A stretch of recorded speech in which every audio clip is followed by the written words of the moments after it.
Even in death, there is no command but mine. Here's your look at the brand new Threezero Transformers Revenge of the Fallen DLX Megatron.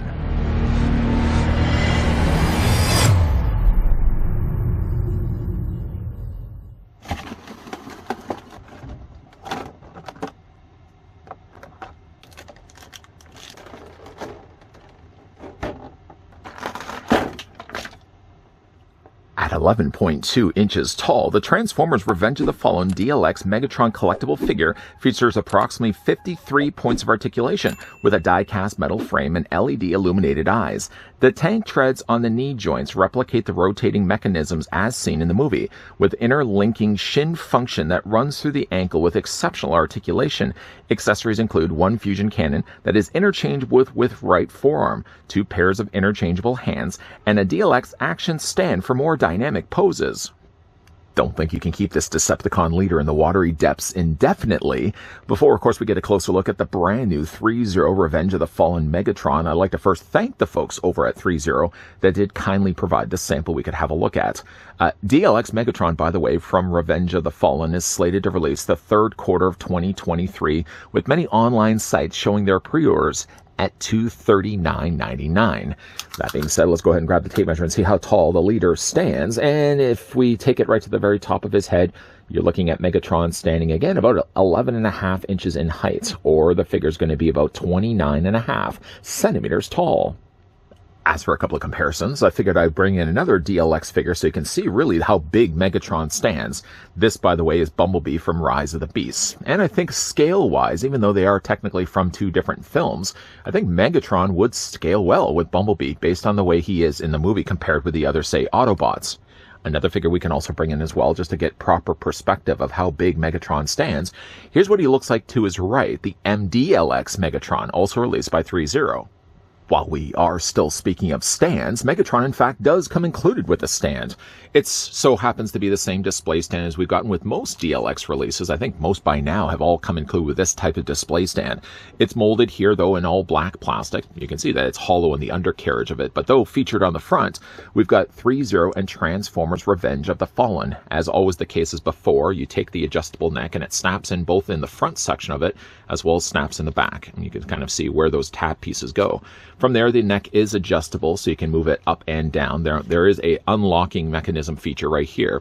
See the little lever here? When you press it down, for example, it locks it in place. Though when you bring it up, it allows the neck to slide forward and back to get the desired position that you want to have it. From there, you can also take the end of the neck and extend it, a telescopic neck that does make quite a loud ratcheted joint whenever you are extending it. And of course, just to then retract it, you're just going to press this button right here, and it pushes back down into place. The end of it does have a connecting point that if you then look at Megatron, for example, we're going to flip the figure around. On the back of the figure's body, there is a little peg point right here. You have to kind of look at the section that looks like a Y. I know there's a lot of parts to Megatron that all sort of look like he's just mangled metal, but take this part right here, and then this is the part that's going to plug onto the back of the figure's body. Now, of course, in order to do that, you can't simply just move this up and down. In order to actually angle it, change the angle, you have to pull it out, rotate it to where you want to get the desired look, and then just plug it back into place. And it stays really well locked in place. From there, you're going to attach it onto the back of Megatron's behind. And then that just, again, you want to just make sure everything's kind of locked in place. But that does give Megatron then a display stand. I don't think, honestly, I mean, unless you really are planning to get Megatron, and there's a lot of weight really in Megatron's body, I don't know if I'd necessarily want to really put him on a display stand. The display stand, to be fair, though, does give him a nice little finished look. And what I've actually honestly done with some of my other DLX releases is I've actually tended to take the neck off completely and just leave the display stand as it is behind. Now, it does granted leave a big hole on the back of the display stand, but still, though, I'd much rather, I think, for the larger bots at least, have the display stand serving more as just a placard, a way to just kind of showcase what movie they're actually from.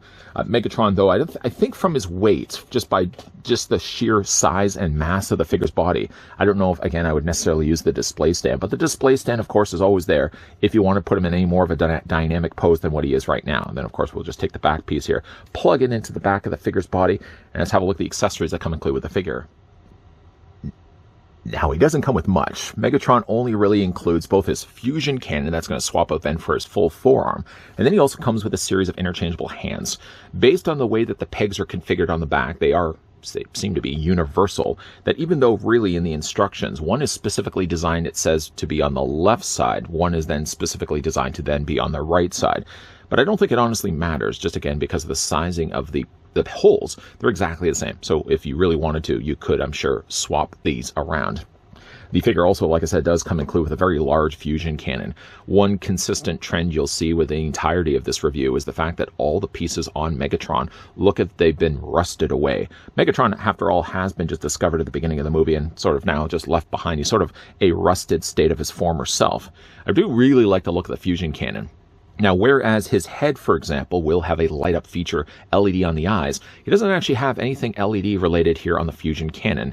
I feel there could have been an opportunity where they could have put an actual light source here right in the middle and then found a way to incorporate a battery compartment. That, though, granted, may have also increased the price of Megatron, who, again, based on his size, at being at, what, $240, that may have also increased the price by like another 10 to 15. Maybe it's for the best that they decide not to put the battery compartment in there, but I think also just by the fact it's actually there, like just a hole where you would imagine that would be where his blast would come out of. I would imagine that could be a place where they could potentially have put one. Now, the fusion cannon does fit onto this side of the figure's body. In order to do that, you're going to have to first remove the arm and then replace it in place. I suppose before we actually do that, I did want to show you guys the battery compartment, because we were, after all, talking about the battery compartment for the fusion cannon. I did want to show you where the battery compartment was, though, on Megatron's eyes. We're going to just kind of move the hands out of the way, and I'll show you guys how all that changed out the hands in a second. Let's, though, carefully pick up Megatron. Now, he is, though, quite heavy. Looking at the head sculpt here, first of all, I really think they've done a great job on Megatron. I would love to, at some point, get an original Megatron from the, 2007 movie. I think that would be also a great touch if they haven't already done one. Now, Megatron does have light-up eyes. The eyes themselves require 2 AG13 batteries, which unfortunately, with most of the cases with Threezero releases, you don't tend to get the batteries, but they are pretty easy to come by. I got myself an entire tray. In fact, I think I got 2 trays for around the price of $12 to $15, so it wasn't too bad. I actually got lots of extra batteries to work with. But what we will, though, do is I'm just going to take the top cover off here. I wanted to show you where the battery compartment is housed. The lights have unfortunately already turned on, but the battery compartment is actually located on the inside here. What you'll do first is you'll have to remove this top canopy piece, and then from there you're going to have to also, let me just turn off the lights here. What you'll have to do also as well, the light source, actually, the battery button is located a little bit further down, but this whole carriage, basically this whole battery compartment just slides right out. It's a little hard once you've got it far enough in there to retrieve it again, but it's simply just in case you're going to pop this right out. From there, you're going to then put the part of Megatron's head back in place, but you want to make sure it's far enough down because there's a little activation button right here, and if you don't have it far enough in, it won't actually work to turn on and off the batteries. So you will want to make sure that he has his sort of makeshift crown far enough down. There we go, and I rhymed and didn't realize it. But if you have it far enough down, once you then press the button again, it should successfully turn on and off the eyes. If you don't have it far enough down, though, you may want to just make sure you got it pushed far enough in. And again, we're just going to press the button again. Like, I don't think I have it. Now that I've there we go. Press the little button there on the front, and not only does it then turn off the eyes, but it also turns them on again. The eyes, though, are small, and luckily they are red. If not for that, they probably would be lost amongst all the rubblous display of his face here. But I really think like the eyes do look good. I mean, because again, that they're very, very small, it's almost really hard to make them out. Far enough away, you can still see that Megatron has glowing eyes, but because again, like his peepers are so small, they're a little harder to make out, say, unlike the likes of Bumblebee, for example. Let's just turn those eyes off for right now. And actually, just before we do that, I want to quickly, once again, show you guys the head sculpt. Carries over mostly the tradition of the original design of Megatron from the first film. Again, the only thing that's really notably different here is the fact that his body is kind of a little bit more mangled and certainly a lot more rusted as well. There is no posability in the mouth. I kind of wish in a way that the mouth would be able to open and close just a little bit. But again, it still fully retains all the articulation that comes with the territory of DLX releases. So let's go ahead right now and just press the button again. We're just going to turn it off because I don't want to be draining the batteries. Again, you need to buy those batteries the first time you're buying Megatron. As for the rest of the figure's body, now I did already say that we were going to be looking at the fusion cannon and the hands.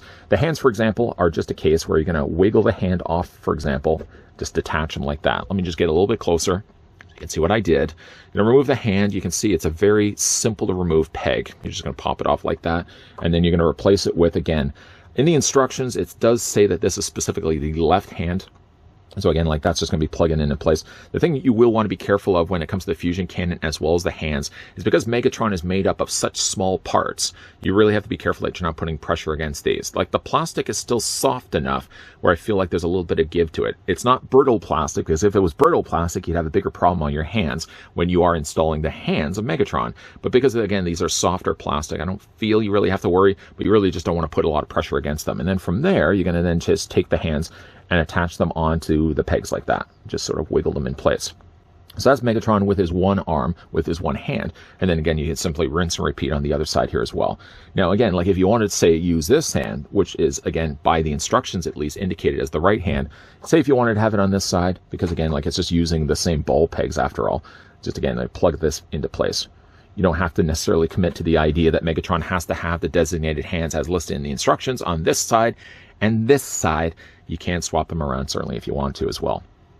The last thing, of course, what we will do is remove the fusion cannon. You don't have to necessarily remove the hand for this. I mean, ultimately, really what you're only going to be doing is you're going to be removing the entire forearm. Twist it to the point and then sort of pull it as you're doing it. And you're twisting it just to enough, right to the point where you're actually going to be removing it altogether, and you're left behind with a very sturdy metal peg. The peg does move back and forth. I did have to kind of wiggle this around a little bit just to kind of soften up, because when I first took this out of its packaging, I found like this hinge joint was extremely tight to the point where I almost felt like something was going to break. But the construction and build underneath Megatron's body is all heavy metal, so there's very unlikelihood that anything's going to be breaking, at least on the metal joints. Maybe some of the plastic over top of it might be a bigger problem for you. The one thing also with the fusion cannon, though, is it plugs in place. You can see there's the hole on the inside of it. But like the hands, though, especially with the fusion cannon, when you are putting it on the peg, for example, you really want to resist putting pressure against. There's a little few extra pieces that sit higher than the rest of the fusion cannon, like this piece here, for example, and a few of these little extra back pieces here. You really want to make sure that you're not putting pressure against that when you're putting it against the peg, because, again, you don't want to snap the plastic. The metal is a little bit more forgiving. The plastic, though, is not.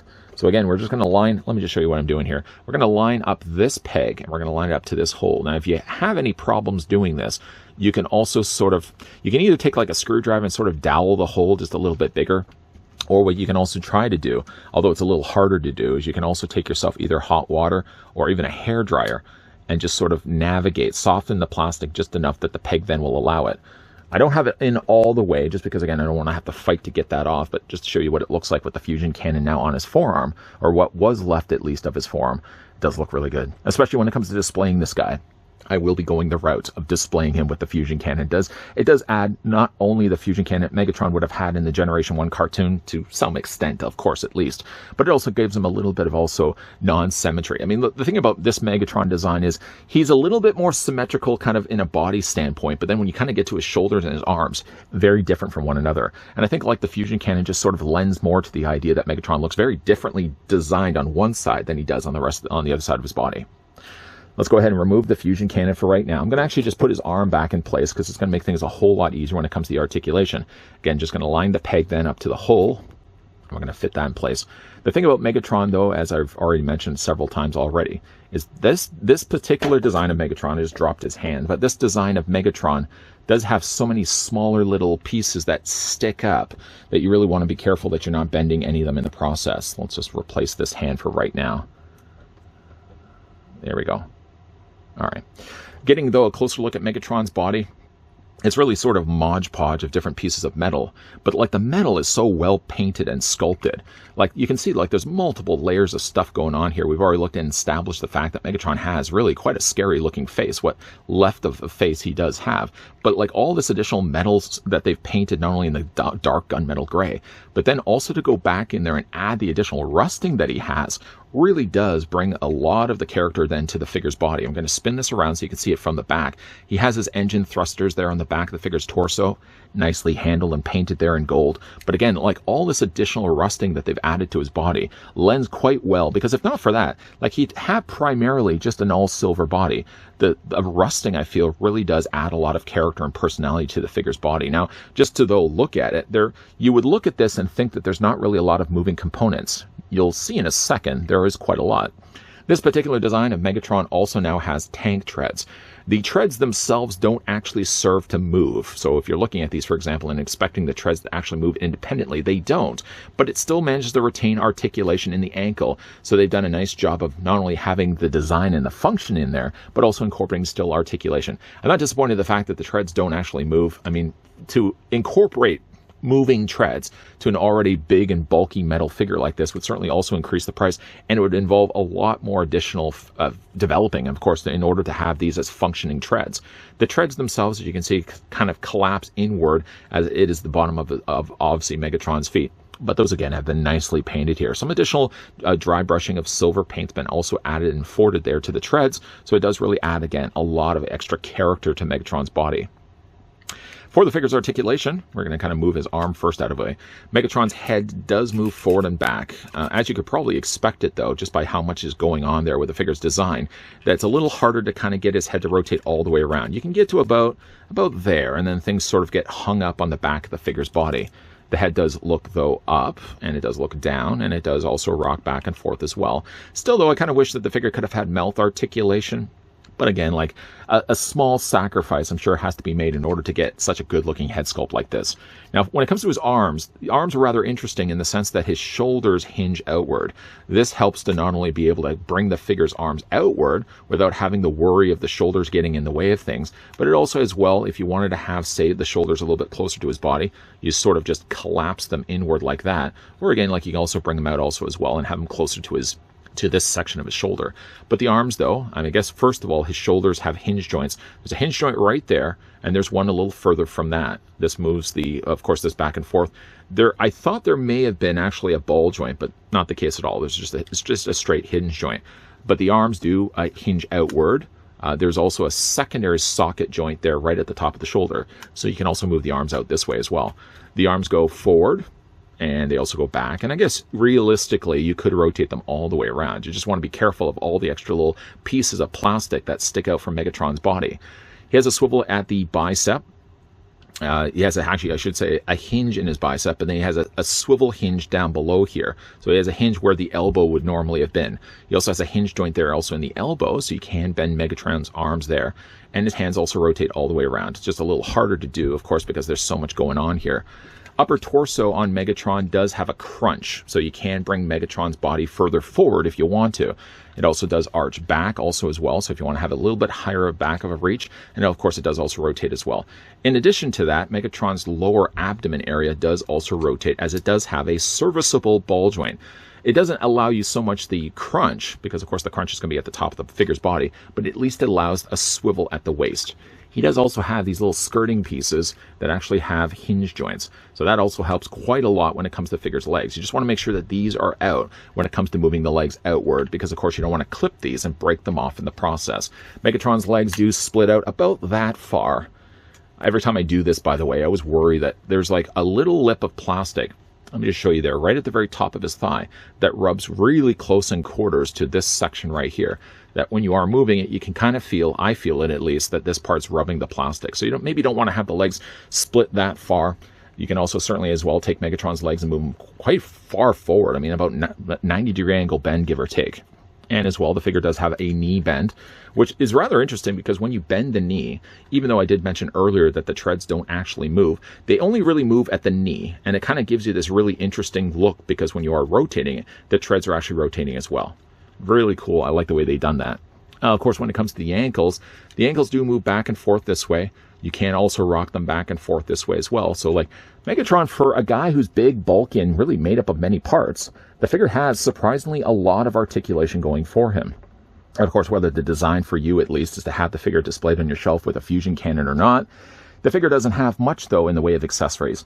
Maybe not, say, the likes of Bumblebee, but he has, I think, the things that count. For example, swappable hands. He has, 2 pairs of interchangeable hands, not to mention, again, a big and bulky fusion cannon that can then be attached onto this side of the figure's body. All in all, though, a nice-looking Megatron. Megatron, though, does sort of split the fandom in the way that whether you like the design of Megatron from the movies, or you're not as crazy about the design of Megatron from the movies. I actually really liked the look of Megatron in the first and second film. I feel like he sort of de-evolved after that. But the initial core designs of Megatron stuck with me. I think it's one of the really neat designs of a really cool big bad guy in a movie. And I think while this isn't necessarily the first film Megatron, it carries over again a lot of the cool designs that made Megatron so menacing in the first film. The additional rusted metal that they've added to the entirety of his body does again bring a lot of character to an otherwise all silver body.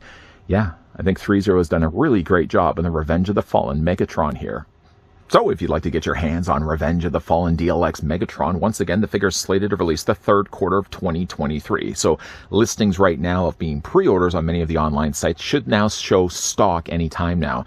And the price, of course, for Megatron, once again, is $239.99, which, again, I think is an incredible price. I always say this about Threezero, the fact that they're able to put high-end collectibles out like that onto the market for the price that they're doing it for. Considering that this guy is die-cast, mostly a metal body frame, and then they've added the plastic pieces over top of it. I think for $239.99, consider if any other company, considering, say, a specific company, was also to handle the Transformers license, what they'd likely be selling Megatron for. I don't think it would be $239.99. I think it would be probably closer to $400 to $450. I think, again, for $239, you're getting a really good-looking Megatron. Not much, though, in the way of accessories. Again, 2 pairs of interchangeable hands, not to mention his very large fusion cannon. And the figure, of course, does feature LED eyes. They're not as bright and large as, say, for example, the Rise of the Beast Bumblebee that we looked at before, but they're just enough bright that you can still make out that Megatron is alive. Big thank you once again to the folks over at Threezero that did provide this sample, the Transformers Revenge of the Fallen DLX Scale Collectible Series Megatron, that we had the chance to have a look in this review. Is this a figure you could see yourselves picking up? Let me know down below in the comment section. And a video question for you, the viewing audience, is of the designs of Megatron through all the various Transformer live-action movies, what would you say is your favorite design? I would still, though, go back to the original Transformers movie as my all-time favorite design of Megatron, but is it yours? Let me know down below in the comments section. Also, as well, if you guys enjoyed this video, I want to hit it with a like. If you guys are loving the content you guys are seeing, and you certainly do want to stick around for more, if you haven't already done so, make sure you hit that subscribe button down below, and you're also, as well, turning on the bell notification. If you have a little bit of time also on your robotic hands, popping up also at the very end of this video will be a playlist of other Threezero things I've looked at in the past, in the present, and the not-so-distant future, as there's definitely going to be a lot more coming your way. Of course, as always, guys, thanks for watching. See you guys next time.